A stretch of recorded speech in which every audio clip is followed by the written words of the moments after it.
E aí pessoal, beleza? Rodrigo Vale aí com mais um vídeo para vocês. E hoje a gente vai falar de um segredinho aí do EQ8, o equalizador do Ableton Live. Bom, quase todo mundo que usa o Ableton Live imagina que o EQ8 tem apenas duas medidas de slope, de high pass e low pass, né? Que é o 12 dB por oitava e o 48 dB por oitava, né? No entanto, tem uma forma da gente fazer aí, de conseguir trabalhar com ele, como acontece em outros equalizadores aí, com slopes intermediários, né? 36 dB por oitava, até slopes mais altos. Mas eu acho que antes é importante aí explicar para quem está iniciando com a mixagem ou iniciando a trabalhar com equalizadores, o que é o slope, né? Eu estou utilizando aqui um clip MIDI com uma nota qualquer, trigando o operator, que tem aqui funcionando o seu primeiro operador, com uma onda de noise loopado. Por que o noise loopado? Porque ele favorece a nossa visualização aqui no espectro, porque a representação aqui da forma de onda dele fica quase que estática, né? Quase sem movimento nenhum. Se a gente colocar aqui um white noise, ele tem um certo movimento e isso vai prejudicar a nossa visualização. Então eu optei por um noise loopado para ficar mais fácil a gente fazer esse teste aqui. Então a gente ligando aqui que o 8 ele está com um corte de 12 dB por oitava, um high pass em 200 Hz. A gente percebe que esse corte não é feito dividindo o áudio em dois e eliminando simplesmente tudo que a gente não quer. Os filtros trabalham com um decaimento das frequências, um decaimento gradual da amplitude das frequências que estão, nesse caso aqui, antes da frequência de corte, por se tratar de um high pass, mas também em se tratando de um low pass, das frequências que estão após a frequência de corte, né? Então esse decaimento a gente percebe que é um decaimento gradual, né? E a intensidade dessa perda de volume que ocorre aqui após a frequência de corte é o denominado slope. E ele é medido em dBs por oitava. Quando a gente faz um corte em 200 Hz, que é a região do Sol 2, a oitava anterior vai ficar em 100 Hz, que a gente divide o valor da frequência, né? E é o Sol 1 aqui mais ou menos, em 100 Hz. Se a gente está usando aqui um slope de 12 dBs por oitava, quando a gente chegar em 100 Hz, a amplitude do sinal aqui em 100 Hz vai ser 12 dBs menor do que a amplitude aqui da frequência de corte, certo? Se a gente usa um slope aqui mais agressivo, por exemplo, esse 4 vezes aqui do Ableton, que é 48 dBs por oitava,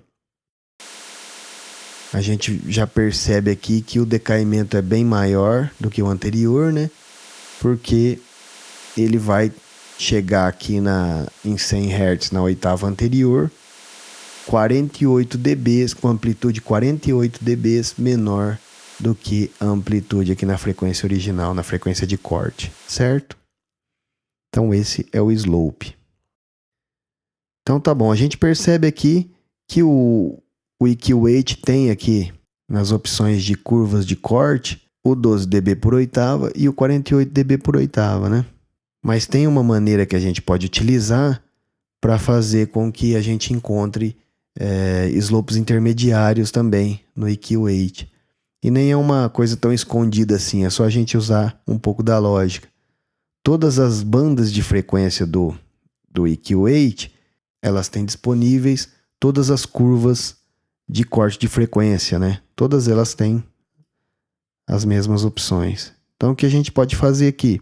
Simplesmente a gente vai selecionar outro slope de 12 dB por oitava aqui na mesma frequência da anterior, com o mesmo Q, né? Com a mesma qualidade aqui de corte. Então o que acontece quando a gente faz isso? Esses slopes se somam. Então ao invés de a gente ter um corte agora de 12 dB por oitava, a gente tem um corte de 24 dB por oitava. Vamos visualizar isso aqui no espectro. Desligando a banda 2, a gente vê que a gente tem o corte aqui de 48, inicia aqui em 200 Hz em menos 48 e a gente termina aqui na oitava anterior em menos 60, que é menos 12 dB, né? Se a gente ligar a banda 2, agora a gente vai subtrair 12 dB novamente. Então, de 48, a gente vai para menos 72 dB na oitava anterior, certo? Se a gente colocar aqui um terceiro slope de 12 dB, a gente vai subtrair outros 12 dB, vindo até menos 84 dB por oitava. Então, conforme a gente vai adicionando aqui novos slopes, a gente vai aumentando o slope e a agressividade do corte do nosso filtro, certo?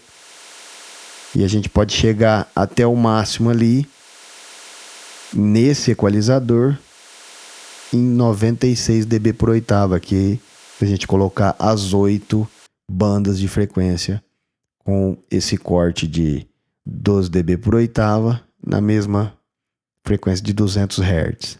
Mas um detalhe interessante para o qual a gente tem que ficar atento é que o slope de 48 dB por oitava, ele é um pouco mais agressivo do que...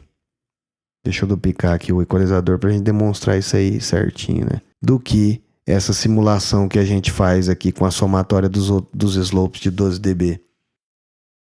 A gente percebe aqui no próprio visual do equalizador aqui que a curva do vezes 4 ela é mais fechada, né? Uma curva mais agressiva do slope, enquanto que a curva resultante aqui da nossa manobra ela é um pouco mais suave, né? Às vezes isso aí pode até ser benéfico para o som, né? Porque vai fazer com que esse corte fique um corte mais natural, né? Que traga um som mais natural, né? Uma sonoridade mais natural do que às vezes um corte mais agressivo. Vamos ver isso também no espectro. A gente vê que aqui com o vezes 4, a gente inicia em 48 em menos 48 decibéis aqui em 200 Hz, né? Chegando lá em menos 96 decibéis. Da mesma forma que ocorre aqui, menos 96 decibéis. No entanto, a gente vê que aqui, utilizando aquela manobra de somatória dos slopes, a curva, o corte começa a atuar um pouco antes dos 200 Hz, né? A gente vê que em 200 Hz a gente já tem um certo decaimento aqui já. A gente vê que o corte começa a atuar um pouco antes, né? Certo? Então é isso aí. Ao contrário aí do que quase todo mundo imagina a respeito do EQ8, ele tem sim outras opções de slope que podem ser utilizadas aí no nosso dia a dia, certo? Parece uma bobagem, mas para mim quando eu descobri isso, foi de grande valia porque me ajudou muito no meu workflow. Dá pra perceber que quando eu carrego aqui uma pista de áudio, eu já deixo aqui um template com um EQ8 já carregado aqui, desligado, né? Porque eu só vou ligar se eu precisar dele. Mas ele já fica carregado aqui com a primeira banda no slope de 12 dB e a segunda também repetindo o slope, porque se for o caso, eu trabalho com aquele corte de 24 dB por oitava. Isso porque eu não gosto muito de usar o vezes 4, eu acho ele meio agressivo demais, e também não gosto de usar o de 12 dB por oitava, porque eu acho que ele, às vezes eu preciso de um corte um pouquinho mais agressivo ali, mais abrupto, né? Para trabalhar em certas frequências. Então esse vídeo foi só para desfazer esse equívoco a respeito do EQ8, né? E mostrar que ele é tão bom quanto qualquer equalizador aí que esteja no mercado. Se você gostou desse vídeo, peço que considere seguir o nosso canal e também as nossas redes sociais aí, vão ter os links aí na descrição do vídeo. Deixar um comentário aí a respeito do que achou, se curtiu, sugestões aí de novos vídeos, no que a gente pode melhorar, ou elogios. E também, se não curtiu, também deixa um comentário, porque isso vai servir para a gente tentar melhorar sempre aí os nossos vídeos, para vocês, beleza? Eu sou o Rodrigo Vale, agradeço mais uma vez, um abraço, valeu, falou!